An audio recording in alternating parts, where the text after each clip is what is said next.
Your Steve Jones Show podcast is loading now. The Steve Jones Show podcast is sponsored by Sunbury Motors, North 4th Street in Sunbury, and Sunbury Motors Kia, routes 11 and 15 in Hummel's Wharf. Frank Bodani, York Daily Record, joins us. My friend, welcome back.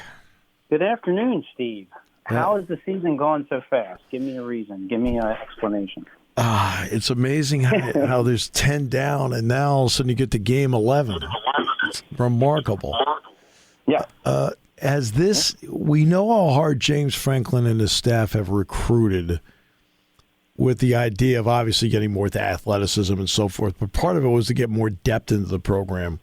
Are we seeing the dividends of that right now? Absolutely. You set me up because that's the offensive line, right?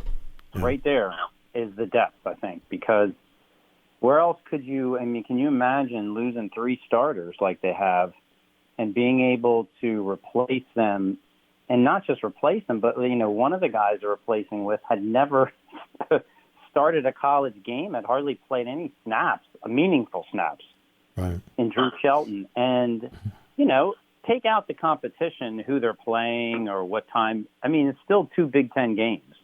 And their offensive line didn't look a whole lot different the last 2 weeks. And that's a big credit to them.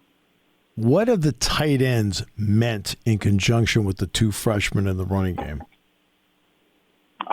Well, I have a tendency to focus on those guys as receivers, but because they're so good at that, or they showed flashes of all of them being really good at that. But the blocking, I think, is Brenton Strange, to me, is the most improved player on that team from what we can see. And his blocking, and the other guys as well. But, you've seen prime examples of it.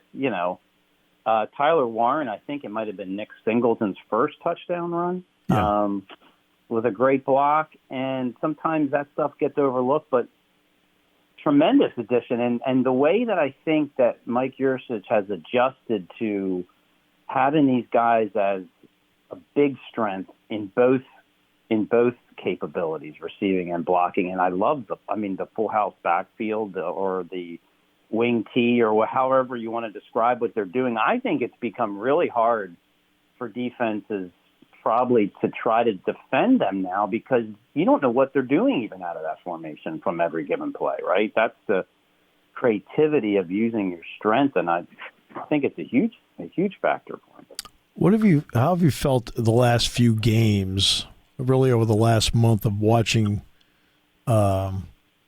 Mike Yurcich and Manny Diaz call their respective games? Well, I think Mike Yurcich, I love the form. I think just what I said, the formations that they're using, the multiple tight ends, and being able to shift out of that. It's one thing to line them up and know you're in short yardage and run Nick Singleton or Katron to the right or the left, but to be able to pre-snap, shift out of that and do different things, whether you're down in a red zone or anywhere on that field, to me, that's taking your strength and just using it in being versatile with it. To me, that's great. That's gives maybe Penn State's offense doesn't have everything it had at times in previous seasons, but this is what they're really good at. This is what they do have, and I think they're fully now, maybe not as much as early in the season, but now fully taking use of that. And Manny Diaz, I think, is everything seems to be based a little bit more on pressure and aggressiveness, but I think it's worked really well if you look at the whole season. Take a step back and look at the whole season. Okay, so Michigan defensively, the second half didn't go well, but everything else, the last few minutes against Ohio State, but that wasn't completely on the defense, I think has, you got to hope he sticks around, right? You hope he sticks around. Yeah. When you've had the opportunity to either talk with or be a part of the group that is standing there listening to Sean Clifford, how has he handled everything? Well, I think he's handled that part of things really well, and that's one of the reasons why he's been your captain for multiple years and why he's been your leader.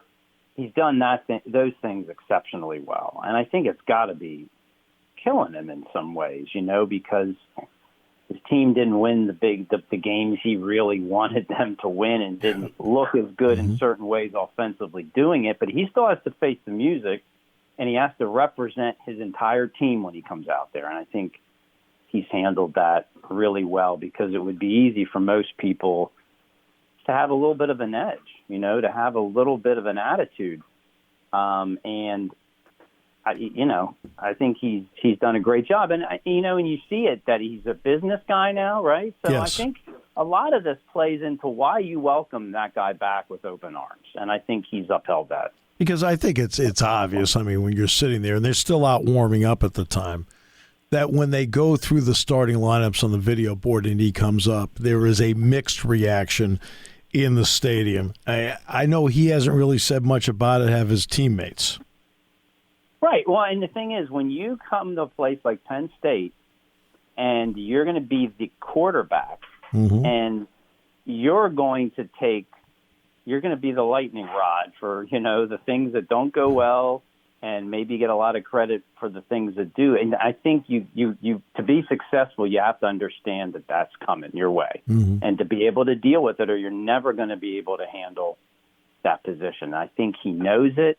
But knowing it and dealing with it are two different things, and I think he's done it. And, be honest, we all know that he has not played probably in certain ways the way he expected or wants to. But you can't change it at the end of the game, right? You still have to deal with it. Yep. And I think the way that he leads and the way that his energy is, I think, really helps pull things together for them, has kept them together. Penn State has 26 tackles for losses and 13 sacks in the last two games. What are you seeing now that maybe you didn't see in the opening 5-6 weeks of the season? I think their depth there, one. I think a lot of this roster, especially defensively, is built on younger talent. I think I would say a lot of their best talent is their youngest talent. And I think guys that are getting more experience defensively, and I think you saw it the first drive of the game, Zane Durant, flashing in. You've seen it with Denai Dennis Sutton at different moments as the season going on. I mean, Abdul Carter is getting better. I'd almost make a point that maybe he has been more impactful with big plays as a rookie than Micah Parsons was. But it's all time. It's all taken time for some of those guys to feel more comfortable. And like a guy like Kazai Izzard, he didn't even play the first few games. Right.